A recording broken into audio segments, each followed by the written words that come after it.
Duduk. Selamat siang.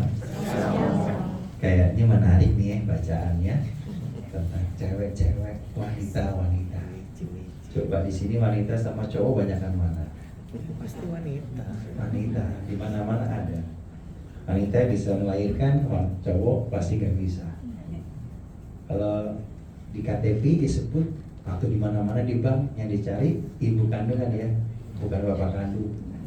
Bapak kandung mungkin banyak kali bapaknya ya, tapi ibu cuman satu. Itulah hebatnya wanita-wanita. Ada yang namanya Susana? Nggak ada ya. Maria pasti banyak. Magdalena, ya ada 7 roh jahat. Di sini ada Magdalena? Bukan 7 roh kali ya, 7 yang lain. 7 utang piutang ataupun yang lain. Tapi dibebaskan. Rasanya pasti kalau dibebaskan enak gak Bu? Enak ya, apalagi utang dibebaskan. Waduh, alhamdulillah. Lehernya juga dibebaskan, emang enak, nggak bisa juga kan ya. Artinya kalau sesuatu yang membuat kita itu penat, sakit, gelisah, takut, lalu dibebaskan, pasti ada kelegaan dan pasti ada sesuatu yang mau kita balas.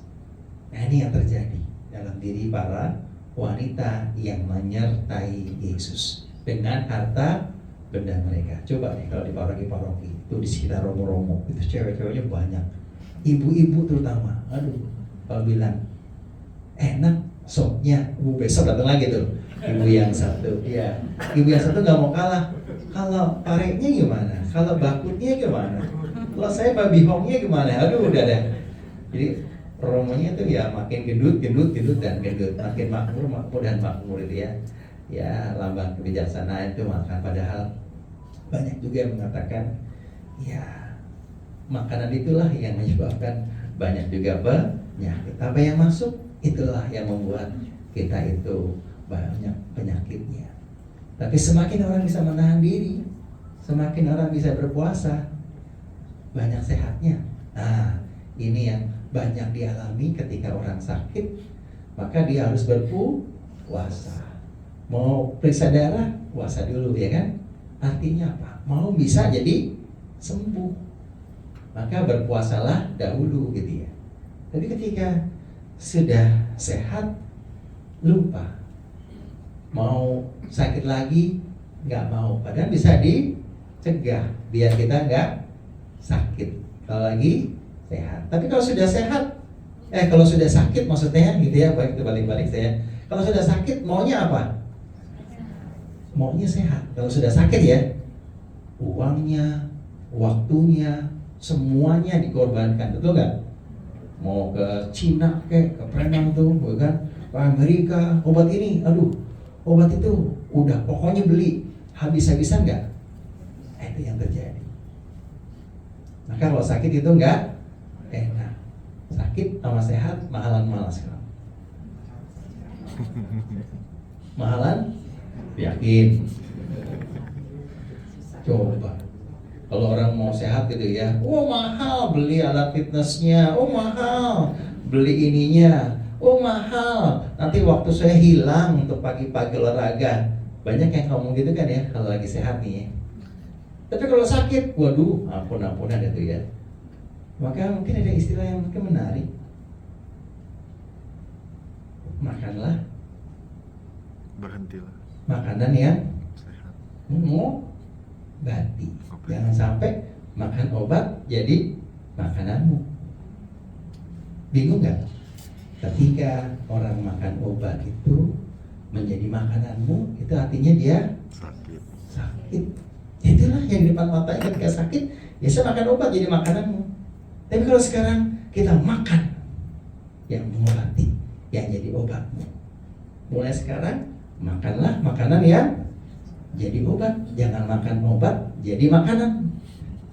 Teman-teman, kalau hari ini cukup menarik juga bacaan pertama. Orang yang nggak suka keadilan, orang ngomong doang ondo gitu yang dikatakan ya. Dia sok tahu, padahal tahu nggak? Nah nggak tahu. Mungkin kayak saya juga nih, bukan dokter lu, bukan apa-apa ngomongnya soal ini. Dan itu yang kalau nggak dialami ya pasti nggak bisa. Saya pun merasakan sungguh Romo jelek, Kalau kurus-kurus, ya makanya sekarang mau jelek atau mau sehat, kan kadang-kadang orang pikirannya ya sudahlah, gak apa-apa lah. Kamu nggak punya uang ya, selalu jalan kaki gitu, nggak punya teman yang jemput gitu ya, ataupun jalan kaki, jalan sehat, nggak punya kendaraan ya, lebih enak naik gojek ataupun apa. Kadang-kadang orang sudah berpikir jelek gitu, dan sebagai orang yang diremehkan ataupun dikucilkan ataupun dicela dan sebagainya, mau jaga gengsi, nggak mau gue jalan nanti disangkanya gue miskin gitu ya, gue nggak mau untuk makanan, mau makan cuma sayur, dari kemarin gado-gado mulu nggak sampai 20.000 gitu ya, gue makan yang keren-keren dong. Ya silakan teman-teman. Kalau hari ini kita mendengarkan surat Rasul Paulus pada Timotius, janganlah kita selalu mencari uang sebagai budak kita, karena akar kejahatan, akar keterpurukan, akar sesuatu yaitu berasal dari orang menjadi hamba uang. Kemana-mana ya saya mau kerja deh, kalau saya dapat uang, saya mau dapat ini deh, gue bayar dan sebagainya, gue jadi populer lah, gue jadi terkenal lah, gue dapat masuk di inilah dan sebagainya. Lagi-lagi uang, lagi-lagi uang. Padahal ketika akhirnya uang itu membuat akhirnya saya itu tertutup untuk memberikan yang terbaik pada orang lain, ya mungkin jangan-jangan bukan uang yang harus kita cari. Ya sih memang kalau orang mau bahagia ya butuh uang. Tapi apakah uang satu-satunya membuat akhirnya kita bahagia? Bisa iya, bisa tidak. Ketika akhirnya orang semuanya itu hanya mengarah, oh ya saya mau bekerja, saya mau ini karena uang yang saya harus dapatkan. Padahal ketika akhirnya dia melukis dengan indah, dengan sepenuh hati, dia semata-mata nanti harga lukisannya mungkin 1 juta, 2 juta, 100 juta dan sebagainya, dia nggak akan berpikir seperti itu. Dia melukis dengan indah, dengan hati, dengan sepenuh hati, dan akhirnya dengan maksimal. Mau dijual berapa? Tiba-tiba kan rezeki kita nggak tahu. Ya sudah, ini saya bayarkan 1 M, mungkin 1 T. Bisa terjadi nggak? Bisa. Dan ketika orang hanya mengadakan, ini lo gue kasih 1 M, lo lukis yang indah ya, bisa nggak dia ngelukis yang indah akhirnya? Nggak bisa. Karena nggak sepenuh hati, karena tujuannya cuma dapat uang dan uang. Teman-teman, mari sekarang kita bekerja untuk orang-orang yang kita cintai. Soal saya dapat uang, saya dapat prioritas, saya dapat prestasi, saya dapat pujaan ataupun saya dapat pujian dan sebagainya belakangan. Dan itu coba teman-teman, tukang sampah setiap pagi dia nyapuin dan sebagainya, gajinya memang udah tahu UMR doang, nggak sampai 10 juta. Tapi bayangkan dia bisa ngolahin. Kalau saya kisahlah ngobrol dengan mereka, kalau saya tiap hari kalau jalan kaki saya ngobrol dengan mereka. Anaknya udah apa-apa, lagi ngaso gitu saya jalan kaki, 3 udah sekolah semua, udah SMA, aduh ya nggak tahu deh Pak, itu cukup ya, bisa aja dikasih makan, dikasih gorengan, dikasih nasi bungkus, dia terima. Tapi orang yang gengsian nggak akan mau terima. Jadi siapa lu? Teman-teman, marilah kita makan untuk sesuatu yang menyehatkan diri kita, bukan makan untuk gengsi dan sebagainya. Gue lihat dulu nih, gue makan nanti gue semakin ini dan sebagainya. Nggak usah.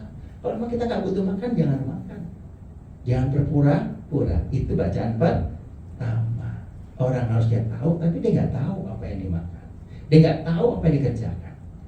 Jadi ketika akhirnya pekerjaan itu merugikan orang lain, udah nggak apa-apa, anterin aja itu barang, lo dapat banyak dan sebagainya. Jangan salahkan Tuhan ketika akhirnya kamu ditangkap. Dan itu yang saya lakukan. Saya sampaikan kepada teman-teman yang di penjara selalu.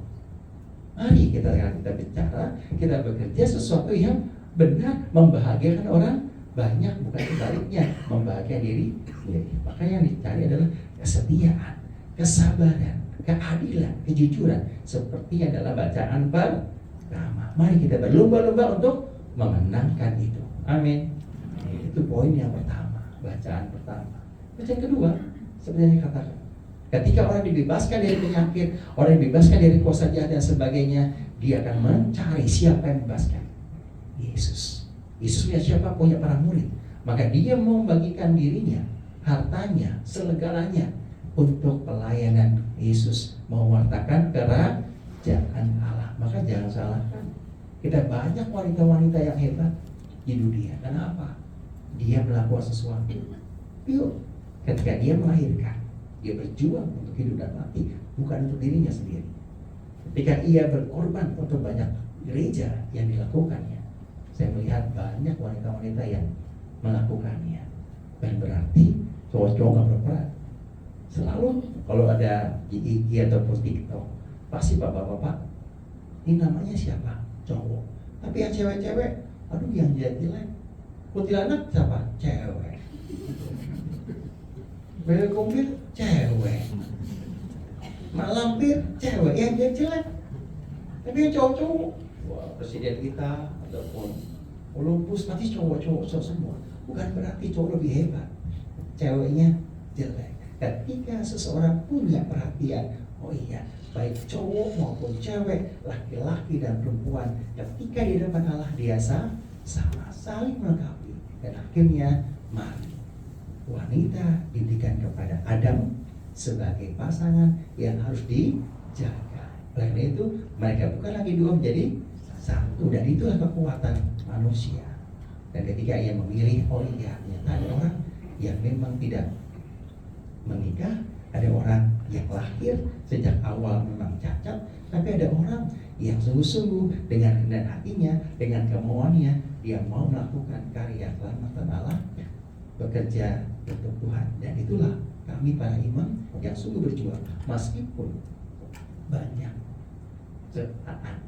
celaan, hinaan dan sebagainya. Oh, romonya begini, oh uskupnya begini, oh praternya begini, semuanya nggak ada yang sempurna. Mari kita saling mendoakan satu sama lain sehingga baik laki-laki dan perempuan berperan dalam kerajaan Allah. Amin.